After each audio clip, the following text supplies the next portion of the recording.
چې د دې دریو کسانو عزت وکړو دوی د الله عزت وکړو چا چې د دې دریو کسانو احترام وکړو دوی د الله احترام وکړو چا چې د دې درې کسانو تعظیم وکړو دوی د الله تبارک وتعالی تعظیم وکړو او چا چې د دې دریو کسانو سپکاوی وکړو دوی د الله سپکاوی وکړو نعوذ بالله یو باغې کې نبی علیہ الصلوۃ والسلام فرمایي وی اکرم ذی الشیبة المسلم چا چې د سپینګری مسلمان عزت کو احترام کو د الله احترام کو سپینګری دی مسلمان دی داغه عزت کول الله تبارک وتعالى فرمایي دا زما عزت کول دی داغه احترام کول الله فرمایي دا زما احترام دی داغه تعظیم کول داغه ادب کول الله تبارک وتعالى فرمایي دا زما تعظیم دی سپینګری بوډا مسلمان او د دې سپکاوی کول دا په حقیقت کې د چا سپکاوی دی د الله تبارک وتعالی سپکاوی دی دا نه چې د خپل مشر به عزت کوم دا زما نیکه دی زما تره دی زما ماما دی ځکه عزت کوم او په پردو سپینګرو پورې بس کوم خاندم الله دې زموږ په حال رحم وکړي ډېر نوجوانان مې داسې لیدلي چې په سپینګرو پورې خاندي ټوکې کوي کم انسان چې په سپینګري پورې وخاندل ټوکې وکړي په خپل ایمان دی ویریږي په خپل ایمان دی ویریږي یو نبی علیہ الصلوۃ والسلام فرمایي وای د سپینګری مسلمان احترام کول دا چا احترام دی د الله تبارک وتعالی دیم نبی علیہ الصلوۃ والسلام فرمایي وحامل القرآن غیر العالی فیه والجافی عنه دویم نبی علیہ الصلوۃ والسلام فرمایي د قرآن عالم د قرآن حافظ چا چې د عالم احترام کو د حافظ احترام کو حق عالم حق حافظ دی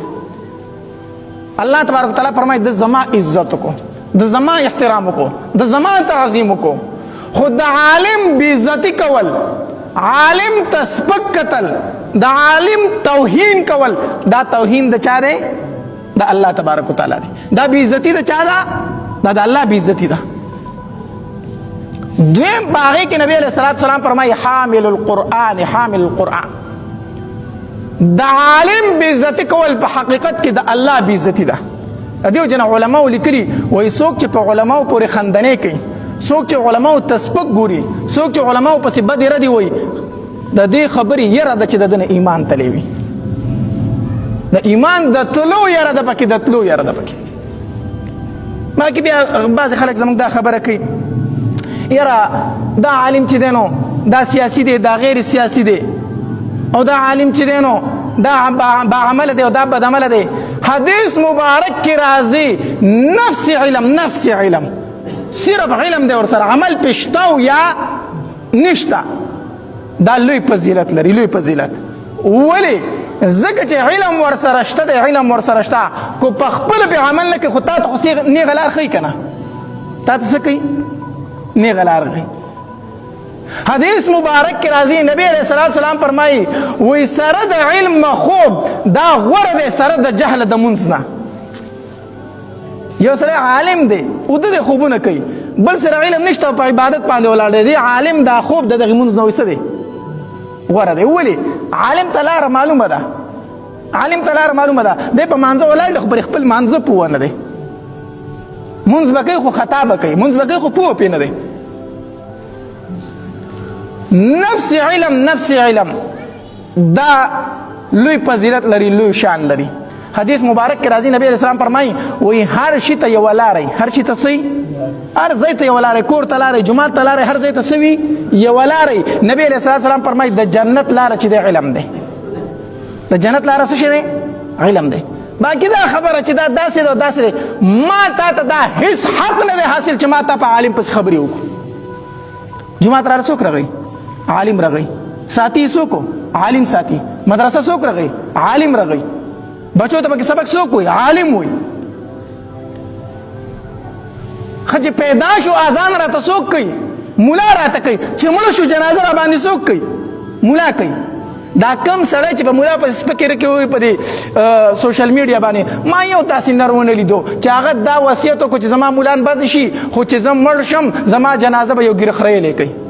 داسې وصیت لا ما نه دی لیدلی ګوره ښه به پسې بدې ردې وي، ښه د ملا سر به رالي په سپي او په خر پسې به یې تړي او دا وصیت نه کوي چېرې زه مړ شم زما جنازې ته به ملا نه مخکې کېږي. دغه سړی چې مړ شي سبا خپې وغځوي چې کوم په ملا پسې سپکې ویلې بدې ردې ویلې توهین یې کو بیا هم دغه په جنازه باندې ملا ولاړي. نظام نر سړی هغه دی چې هغه دا